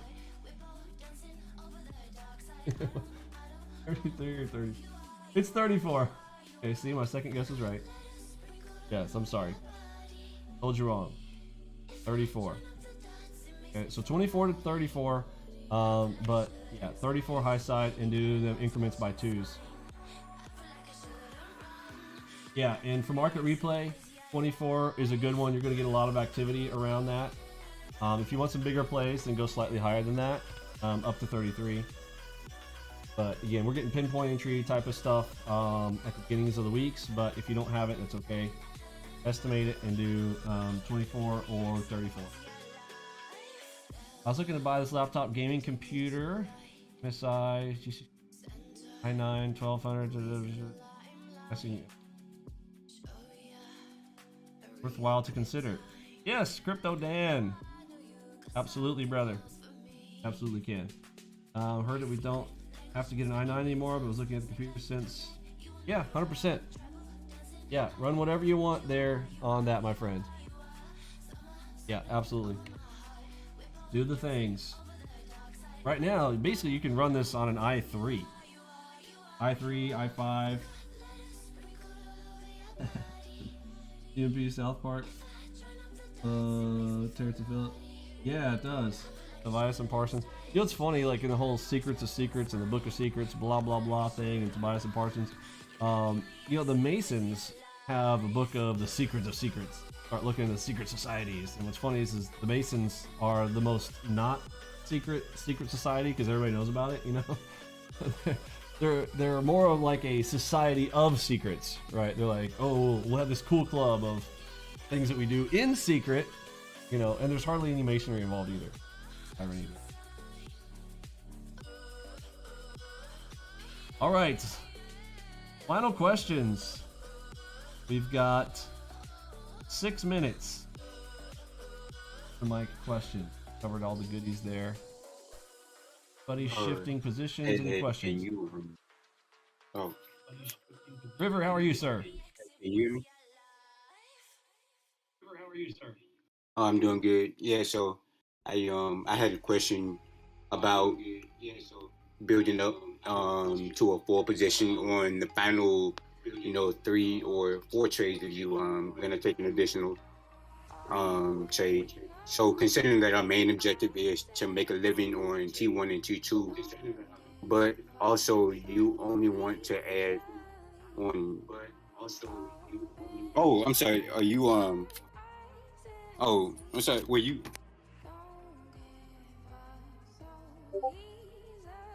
No, I'm listening. I think you're getting feedback. It's probably what I think what's happening, River, is I think you're listening on YouTube.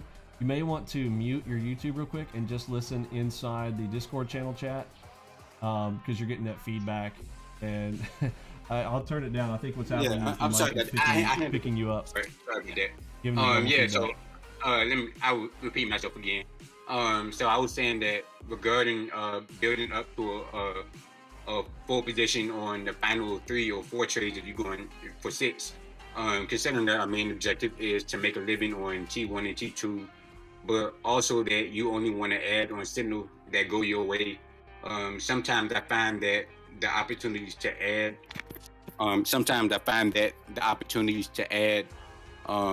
they may not come before T1 and T2. So I was just wondering if when you're in those final 3 or 4 trades, if you should just enter in half position in those later trades to make sure that you guarantee to size up, or start with the toe in water or quarter position as you usually would, and then just throw out target 2 to make room for the adds and the half off and half ons. Okay, yeah, I think I understand your question. So let's start with a couple of things, because you're saying, trades 1 through 3 as though they are things. So I'll remember this.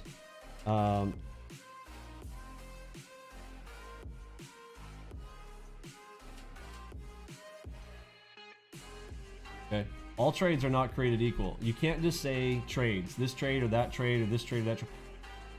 Whenever the opportunity arises so that you have a lot of things going your way, this is the part where you're asking, I know what you're asking. You're asking me to give you a solution to something that it has to be understood. And each trade, if you gave me a specific trade we could talk about one of those. Okay, a J hook between 11 and 1, and we have things with us, you know, types of scenarios where you're going to you have the possibility of a run. You know, these are things that we would want to look at if we're after king timing and we've got a huge delta that says that we've got a shift in a direction. These are things that qualify a position as one that we are going to have ads or not. When I say that we're living on trades target 1 and target 2, like this really goes for all trades. Okay, if you were to just uniquely put this on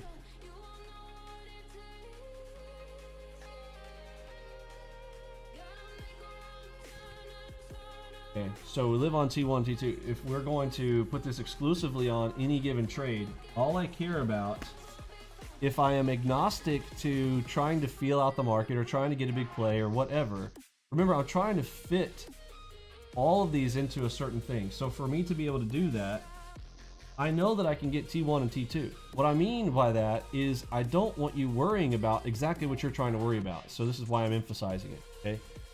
You are concerning yourself with how to add, when to add, what do I got to add more on, and what I'm trying to tell you is that if you are having problems with it, main thing is then don't sweat it, okay? When you are just trying to put food on the table, you want to make money, I'm saying you live on T1 and T2, okay? But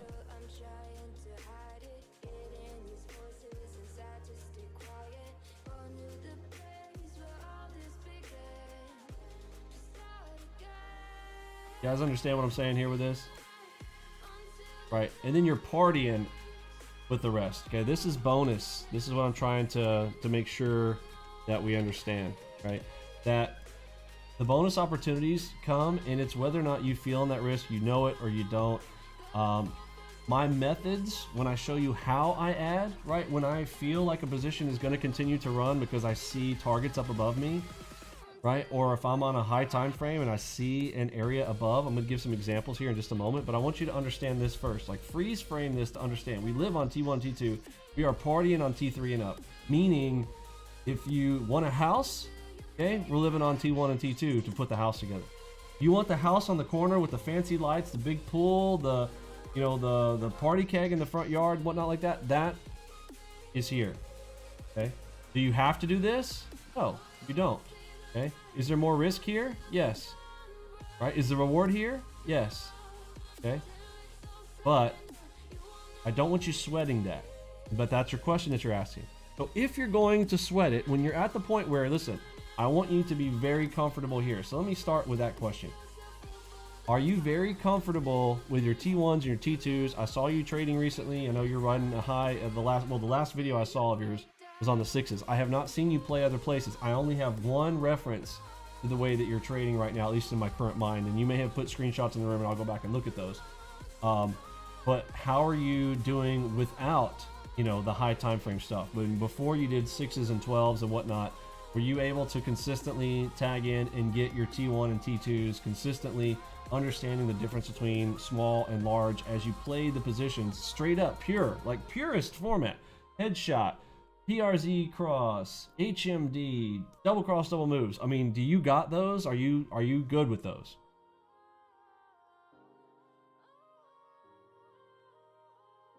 Yeah. Like even just today, like going through and practicing on live sim, like I noticed that like it would the results were more consistent when I was just aiming for T1 and T2, but just trying to move out the target. But really, that's more so because I know that, like, with the way you designed Algobox, it's just that, like, I know we want to live on T1 and T2, but I understand that for trades like 3, 4, and 5, you still want to try, like, when you see the opportunity, to try to maximize your position as much as you can. Yeah, absolutely. So I just want to make sure you got a good mindset. It sounds like you have a good mindset.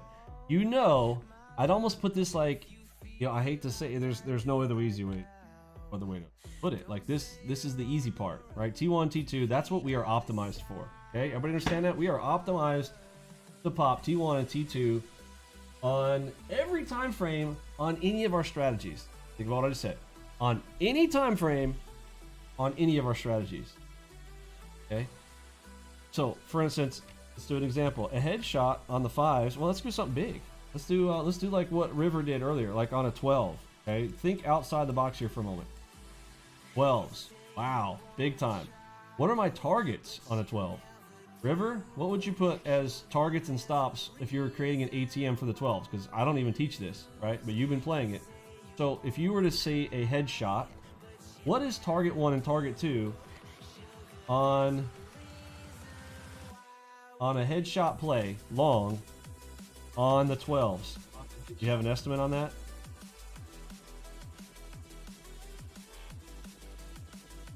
Man, that's kind of hard because it definitely. But see, this is the thing. When you start playing on those higher time frames, this is where I'm going, folks. Y'all are taking it outside the scope of what I designed the system for. I didn't design the system for me to go out here and play on the 12. Maybe like really play your stop close, maybe like 40 tick stop, on like 40 tick stop, and maybe aim for like 50 ticks. Or maybe more like 40 ticks as a T1. Honestly, I probably just mostly try to aim for T1 with that big of a range, and then like sort of just hold out until you get an opposing signal. Okay, so but what's your T1 defined as? That's what I'm asking.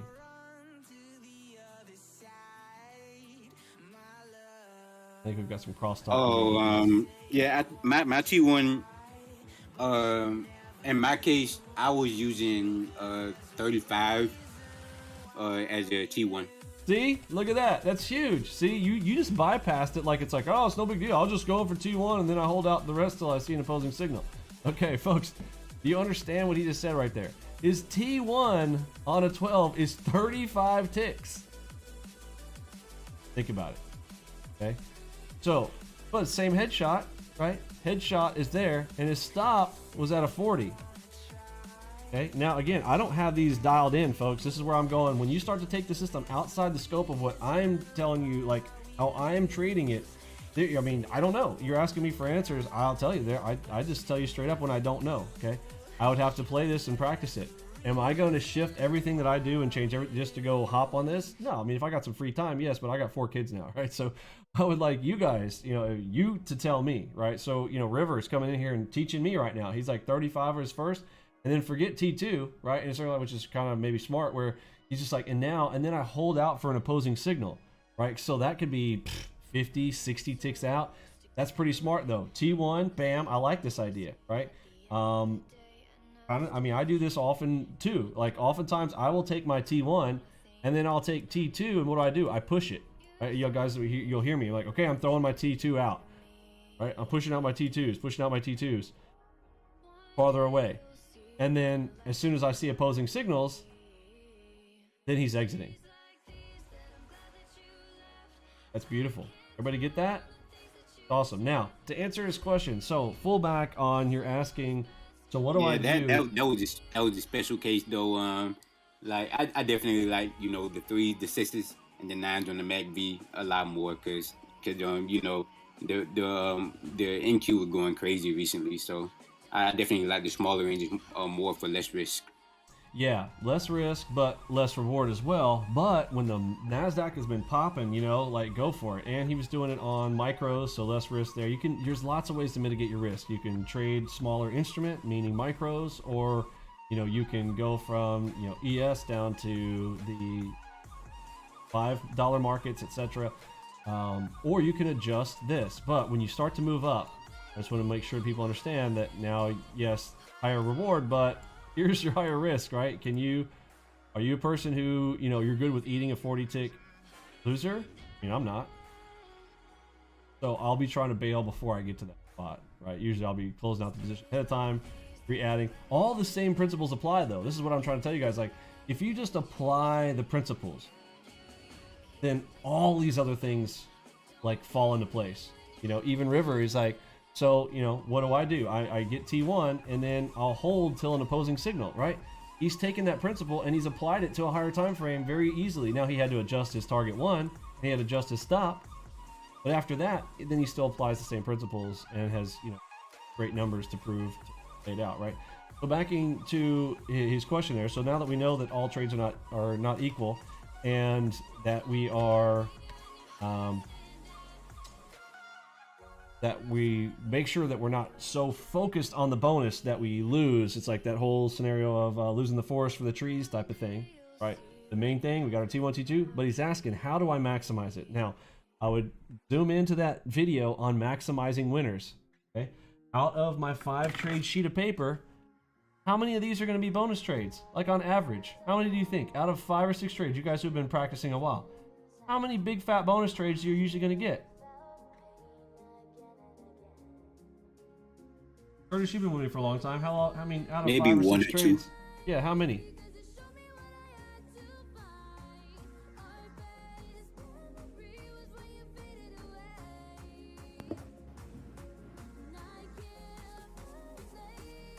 One or two. Yeah, 1 or 2 tops, right? So out of those 1 or 2, do you have to get them? No, but if you get that shot, you know, and it's now it's probably not going to happen these first 2. Now, just standard operating procedures, because again, I tell you guys SOPs for a reason. Always coming in thinking, here's my standard operating procedure. Mentally, I've got a divider right here. First 2 trades, trade 1s, trade 2. And then these, almost you got to think of them differently, okay? Trades 3, 4, and 5. And oftentimes for me, I'm just trying to hit one big one. I love it when I hit one big fatty right here on number 4, okay?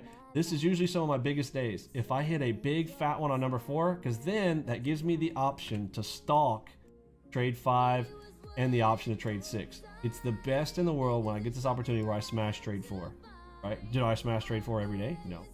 But when I do, I know that I'm hitting usually my biggest numbers day, right? I might be hitting that 5-figure day, hitting over 10K on a single day, where I know maybe I've done well on trade 1, trade 2, awesome. Trade 3 was a little small, scratch loser, okay? And then bam, I smash this one because this one calls me. Again, I usually do like to have losers right here. I like to have a loser on trade 2 and 3.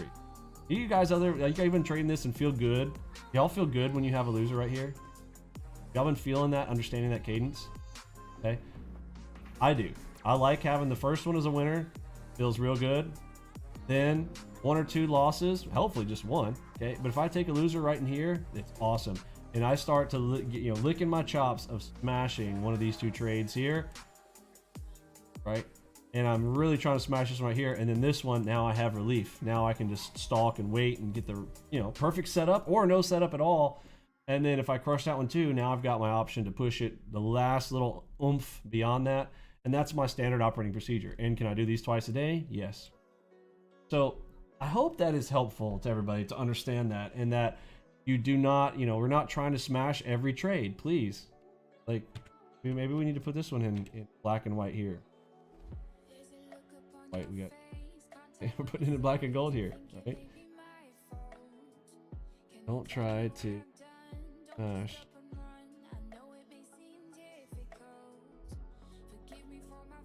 Remember that T1, T2 principle. Okay, this is what literally, put some of our, top guys that you guys know the names of in our room, put them on the map, is finally when they resurrected their minds or resoluted themselves to knowing that T1, that's really all I need. Like, I just focus on my T1s, hitting those T1s, T1s, T1s, T1s. And when the big ones come and you get T2, T3, great, right? It's like bonus, but it's like when you sign up for a job, you're going, hey, yeah, I'll accept your whatever their offer is. So they're like, okay, we're gonna pay you 60K. Oh, awesome, I accept your offer. Fantastic, you're getting your 60K. Do you live on requiring yourself to have a bonus? I hope not. Now I know people who do, right? Way overextended. I talked to a guy, a sad situation the other day. Lost his position in November, but he's living way above his means, putting everything on credit cards, but living to the max. Big house, big car, big house note, big car note. And then when he got stuck, he had real major problems there, and with family helping out with things, which is great. It's what family's for. Okay, but should it be their burden, right? Because you live the way you want to live. It's that's a whole other philosophical thing here. But my point is, you want to be living right here. And then this is bonus. Cool. Does that help, River? Does that kind of answer that question? Or was there something more specific that you wanted in there on sizing? I don't think your question was really sizing. Yeah. That's helpful. And you know, also yeah, when you were saying all of that, the one thing I was thinking is, oh well, what if you get like, what if one trade is turning into that runner, but you already took your T1 and T2? That's probably the only question that I was thinking in my head. Yeah, so another thing, maybe, actually, I'm glad you brought that up. Here's probably another thing to be thinking about, right? Cart before the horse type of scenario here.